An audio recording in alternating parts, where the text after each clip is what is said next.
Hello students, इस video में प्रस्तुत है कक्षा 9वीं की कविता गीत अगीत, जिसके कवि हैं रामधारी सिंह दिनकर जी। छात्रों, पहले कविता का भावार्थ समझाऊंगी और फिर प्रश्नोत्तर संबंधी चर्चा।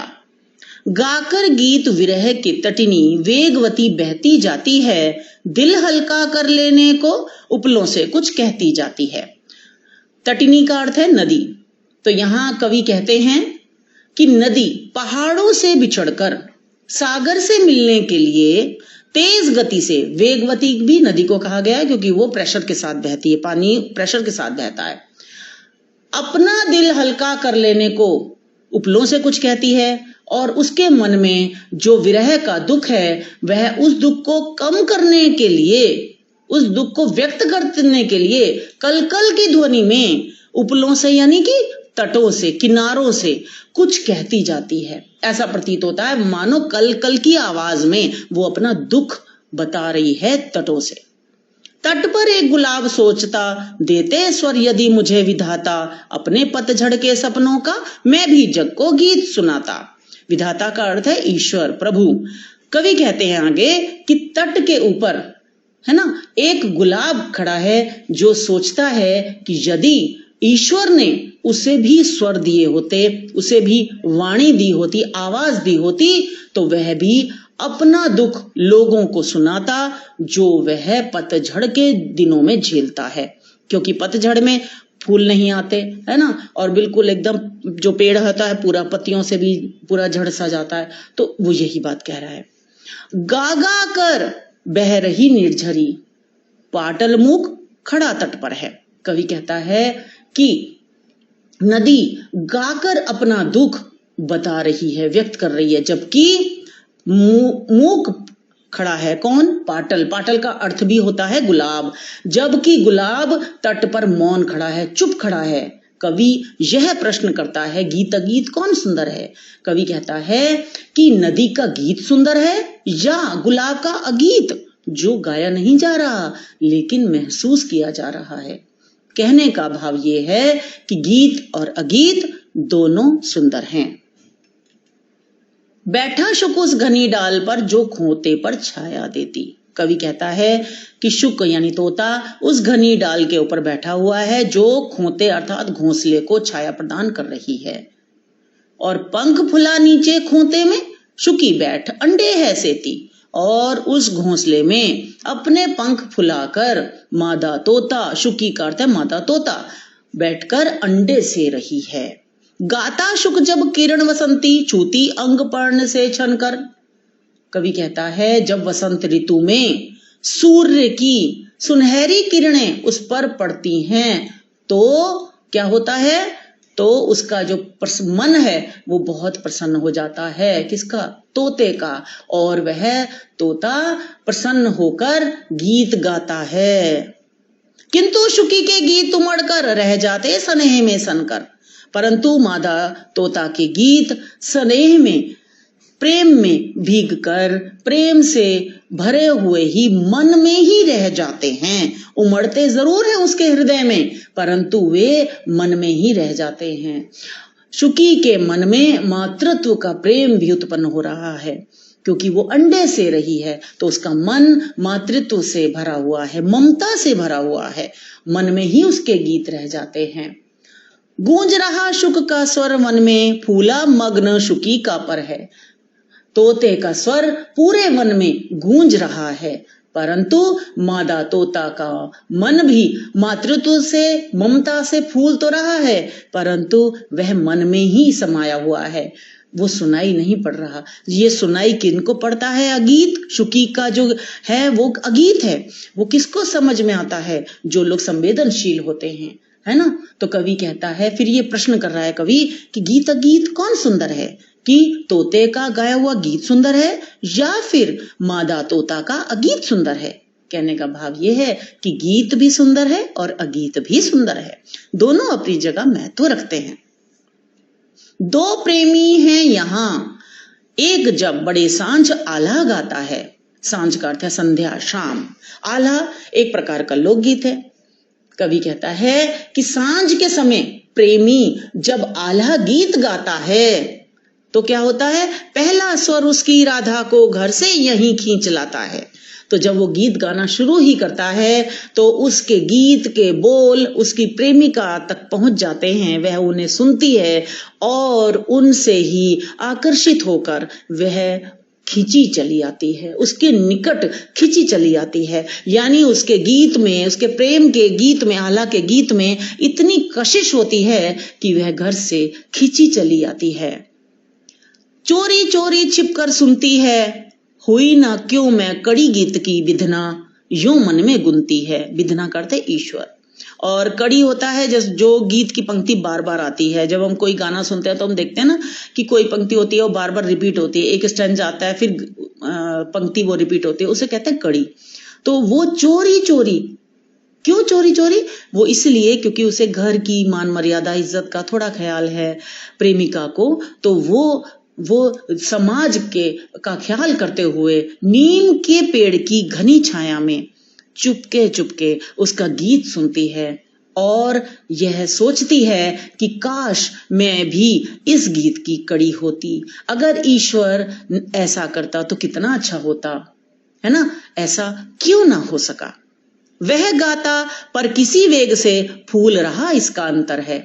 कवि कहता है कि प्रेमी तो गा रहा है, उसका गीत सुनाई पड़ रहा है, परंतु उसके गीत में मग्न उसकी प्रेमिका का हृदय भी बहुत फूला नहीं समा रहा, उसमें बहुत प्रेम भरा हुआ है उसके मन में। तो कवि कहता है कि प्रेमी द्वारा गाया जाने वाला गीत सुंदर है या प्रेमिका के मन में उत्साह भरने वाला, प्रेम भरने वाला गीत सुंदर है।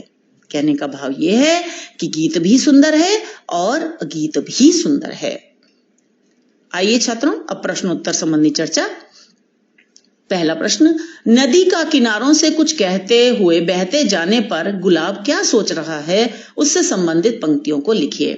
छात्रों, ये पंक्तियां एग्जाम में ऐसे लिखने को नहीं आती हैं, लेकिन फिर भी आप उत्तर थोड़ा इस तरह लिख सकते हैं कि पहले आप ये लिखें, जब नदी किनारों से बातें करते हुए बह रही है तो किनारे पर गुलाब ये सोचने लगता है कि यदि ईश्वर ने उसे वाणी दी होती, बोलने की शक्ति दी होती, तो वह भी अपना गीत, अपना दुखड़ा गीत के रूप में सुनाता जो वह पतझड़ में झेलता है।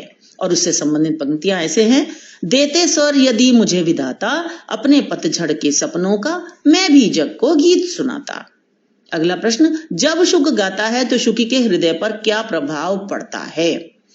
उत्तर ऐसे लिखेंगे, जब शुक गाता है तो उसकी शुकी का भी मन प्रेम से भर जाता है, वह उसके गीत मातृत्व से सराबोर हो जाते हैं। वह मुंह से तो नहीं बोलती परंतु उसका हृदय प्रेम से भर जाता है। तो शुक के गाने से शुकी का मन फूला नहीं समाता है। अगला प्रश्न, प्रेमी जब गीत गाता है तो प्रेमिका की क्या इच्छा होती है? जब प्रेमी गीत गाता है तो उसकी प्रेमिका घर से खिंची चली आती है, क्योंकि उसके गीत में इतनी कशिश होती है और वह नीम की घनी छाया में उसका गीत सुनती है और मन में ये सोचती है कि काश ईश्वर ने उसे उस गीत की कड़ी बना दिया होता तो कितना अच्छा होता। अगला प्रश्न देखेंगे, प्रथम छंद में वर्णित प्रकृति चित्रण को लिखिए।